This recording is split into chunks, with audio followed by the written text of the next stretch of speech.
Hello and welcome to Quartzlight, your car brochure channel and Ford Friday. This week we're going to be going over to North America to have a look at the North American Capri.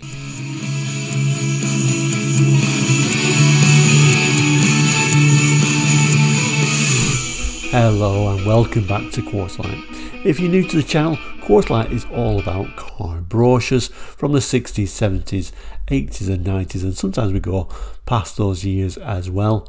So if you're interested in cars, car brochures, car knowledge, car facts, please consider subscribing. It is completely free. Anyway, back to today's episode. Yes, the North American Spec Ford Capri. Today, or when this video was first aired at least, is a Friday. We call those episodes Ford Friday episodes, where we look at a different Ford from around the world each week. Thought we'd look at the Ford Capri, although I guess in some ways this is actually the first Ford, kind of, that we've looked at on Ford Friday that doesn't actually show a Ford badge on it. They didn't have any Ford badges on these North American versions, but really that was because it was like launched through Lincoln Mercury Capri. More badge engineering than anything really. But anyway, let's have a look at today's brochure and learn a bit more about these North American versions. So here is today's brochure and the North American versions. This is how they've rather unusually promoted it. Capri, the sexy European. A strange title, I don't know why they use that. It's a little bit cringy if you ask me, but there we go. Capri, the sexy European. And like I say, you won't see a Ford emblem on the cars themselves, and the front cover they've not put Ford Capri, they've just put Capri. So in the UK, as I'm sure you're all aware, very famously, when it came out in '69, they called it Capri, the car you always promise yourself. I think a really famous tagline, worked really well, and that tagline instantly reminds me of a Capri. If you say the car you always promise yourself, I always think of these Mark I Capris. They did change that slightly though, to Capri, the car that keeps its promise. Later on, this is 1972, although weirdly just before the facelift. Anyway, the brochure we are looking at today, the sexy European, is actually also from 72. This is a pre-facelifted one, and we're also going to look at a facelifted one in 72 as well. So we may actually occasionally throw this pre-facelift UK one just to give us an idea of some of the differences. So the other North American brochure is also from 72, but this is later in 72, where there seems to be a bit of a facelift going on. The main part of the facelift that always jumps out at me is these ridiculous bumpers. You can see they've gone from more of a European style bumper to this huge bumper. Unfortunately in North America the rules were a bit ridiculous for bumpers, so you'll notice this spoils a lot of European designs by putting ridiculous bumpers on them, but there we go. It is what it is. So you'll notice this is a pre-facelift, this is a facelift. They do on paper look very similar apart from that bumper, which really stands out, but they've got subtle differences as well. I don't know if you can see at the back here, you know, this little area is going black all the way down, this area's just got the tips, and then you'll notice the badging, or I don't know if you'll notice the badging, but we'll look at better pictures later on where the badges on the sides are slightly different, and there's a few little subtle differences. Rather nice how they used the same coloured cars though, wasn't it, to match each together. Now you will notice with these North American ones, whichever year they are, they seem to always have these twin headlights on them no matter which version you get, and also you get this bit of a bulge on the bonnet no matter which version you get as well. And reminding Europe, we just had this flat bonnet for the models that you're more likely to see. Anyway, on the back of these brochures, we'll notice actually this isn't an American brochure. Yeah, it is a North American brochure, but it's not an American brochure. It's actually from Canada, imported by Ford of Canada. and you can just about read January 1972. You also get the Ford and a little bit of look at the Mercury, who probably would have sold these cars in the dealership. And then if we look at the other brochure, again another Canadian brochure, this time dated late on, so October 72, so it's showing those changes there for us to see. Anyway, let's get back to our main brochure. So first picture, we're open the brochure up to the first page. We get this rather lovely image of this first North American Spec Capri in what is a really beautiful colour, almost like a British racing green type colour. Very nice indeed. I always liked the Mark 1 Capris. I don't know why, I just thought there was a nice, really beautiful design. The Mark 2s I think lost a little bit for me, so I think the Mark 1s are my favourite, and I know a lot of people really like the Mark 3s, but for me the early ones with all these sort of like design cues on there I think are really attractive looking car. Now of course the North American ones, the lighting is different, so we've got these different sort of reflectors on the side there. We've also got this sort of indicator in the grille there. We're in Europe. We'd have more likely have seen these sort of like rectangular headlights with the indicators at the side there. Now they did facelift it later on and moved the indicators, but this is a very early one. This is 1969, but certainly showing a less cluttered front end, you could say. We'll also notice on this one, instead of having Capri on the front, it's actually saying Ford on the front, where this says Capri and no bulge on the bonnet either. Zoom in on the front wing there, we can see this particular early Canadian brochure is showing this as being a 2000 or the 2-litre version of the Capri. This badge changed later on though. And then on our later brochure for Canada, it really emphasises that ridiculously huge bumper on there, doesn't it? I really do not like that at all, so I would have certainly preferred the earlier version than that, I must admit. He's shown here in a rather attractive shade of red actually. If it wasn't for this, I think I would quite like it. Late 72 Canadian Ford Capri, showing this badge on there instead.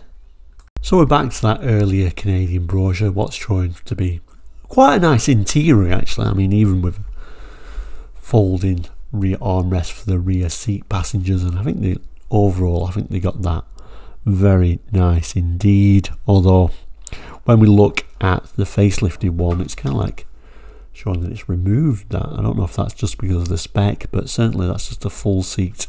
It doesn't look anywhere near as nice as these early ones. But anyway, let's read some of this text. It's carrying on with the same sexy European thing, but anyway, it's one thing to be sexy, European and expensive. Capri made history by being sexy, European and inexpensive. This year it can be yours in either of two sprightly models, the 2000 or the new V6 2600. Styled steel wheels and radial ply tyres are standard on all models, so are power disc brakes, superbly sensitive rack and pinion steering and a silky smooth 4-speed floor shift. Both models can be ordered with standard interior trim or the optional decor group interior shown on these two pages. The decor interior features fully reclining front bucket seats and body contoured but rear seats with centre folding armrests. So there we go, that kind of answers our question straight away, that this is a bit of a special interior with having those seats like that. The sports steering wheel is wrapped with select leather, and there's still more: a map light on flexible extension, a parking brake warning light, console with clock and a courtesy light on the driver's side. It all makes for grand touring in the European manner at a shamefully low price. And then we've got some of these nice little images, that super basic interior. That very unusual idea of this map light. Look at the gear lever, that nice little clock, and also as an automatic. And then on the later brochure we get sort of similar idea of these images, although if you notice on this later brochure it is showing those larger tail lights of the facelift. If you remember, in fact I'll show you. This is an early 72 UK brochure. You can still, it's still showing those sort of like Ford Escort style, much smaller lights. And then if I put the two Canadian brochures stacked on top of each other, the top being early 72, the bottom being late 72, you can see that later, larger tail light, which kind of like fits in better with the design of the rear actually. And then you can just about make out the smaller tail light of the earlier 72 North American model. When we do turn the page, we do get a glimpse of the more standard interior, which indeed does match the interior for this later brochure as well, so a similar sort of interior story. And then this is your interior of the more expensive optional decor group interior in black. So again we can see those sorts of rear bucket seats with the armrest, but this time in black. But the camera hates black, so it's a little bit hard to tune into it, so we'll move on to the next one. Again, matte reading light for the decor, manual gearbox, little clock, and your optional automatic. And then we turn the page and we were greeted with this rather beautiful looking example of a Capri in North American spec. Love it in this yellow colour. I always liked Fords in yellow for some reason in the 70s. I think it really suited the car. Again, you can see there's a bit of a bulge on the North American versions. Still like it though, because you know it's got this smaller bumper on there, and I think it kind of like fits in a bit better. So certainly the early models would be for me. This particular one is a V6. And again, we may as well compare the earlier 72 North America and the later 72 North America. These are sort of like fake scoops. You can see how they've changed. Much longer than, much shorter on these later 72 models. And then looking from the front, late 72 showing this different badge on there. And then if you look at these much larger bumpers, you can see they've got this kind of like a sort of like a plasticky type rubber insert there, making it a bit more impact absorbing it, which makes it much longer compared to the earlier Capri with the engine size down here and these snug bumpers. And then we turn the page and we got more images of the V6 version. We have a look at the interior. Apologies for some of the reflections, you sometimes get this when there's lots of black, but an interesting steering wheel and all this wood make for a pleasant looking interior. It's also showing us twin tailpipes. Another look at that dash with all the extra gauges in. If I can clear the camera up a moment. There we go. And then a bit of an arty shot showing the tread pattern. It tells us twin exhaust outlet standard with the Capri 2600 V6 Sports Coupe. The Capri 2600 V6 full instrumentation includes a 7000 RPM tachometer, and the standard tyres on the Capri 2600 V6 are wide tread for extra traction. So a quick look at the specifications. Yeah, you can have that 2 litre and V6. So the 2 litre there is a 4-cylinder engine. It's telling us it's 122 cubic inch displacement and a single exhaust. And then the Capri V6, which is a 2.6 V6 engine, 155 cubic inch displacement and a dual exhaust. Both models come with a standard 4-speed manual or an option of the Select Shift Auto. And then all models come with coil springs, front leaf at rear, rack and pinion steering and automatic choke. Exterior colours: dark green metallic, which we saw, medium blue metallic, red, white, silver metallic, yellow, medium brown metallic, Not very exciting colour names, are they? And then interiors, tan, black, red or parchment. Other standard features, all vinyl seat upholstery, all foam padded bucket seats, heater defroster, 2-speed fan, flue floor ventilation, power ventilation with heater fan, cigarette lighter, 3 ashtrays, assist straps for front passenger and both rear passengers, colour keyed carpet, power bulge hood, simulated air scoops on sides, dual headlamps, hinged rear quarter windows, bumper guards front and rear, bright trim on lower body side, drip rails, door, window frames. And then optional features, select shift, 3-speed auto, trans, floor shift, available on Capri 2000 and Capri V6, decor group, black vinyl roof, sunroof, manual, and then we've got dealer installed accessories of air conditioning, AM radio and AM FM radio. And then we get these two very small images, the top one showing that optional vinyl roof and the lower one showing the optional manual sunroof. And then moving over to the late 72 brochure for Canada. It's throwing up this because it's interesting. It says here all 1973 Capris, because of course this late 72 brochure is going to be for the model year 1973 Capris. So all 73 Capris have substantially improved energy absorbing front and rear bumpers. Specifically, the bumpers meet the 1973 Canadian Motor Vehicles safety standard for up to 5 miles per hour frontal impact protection and up to 2.5 miles per hour rear impact protection straight into a flat, vertical, fixed barrier without preventing normal operation of the car's lighting, latching, fuel, cooling and exhaust systems, or of the propulsion, suspension, steering and braking systems. Test shows that with bumper guards no substantial damage to sheet metal should result from such a barrier impact at below these speeds. So hence why they got these ridiculous bumpers on there. I'm sure there's the same standard in America as well. But like I say, sadly they got these ridiculously oversized bumpers.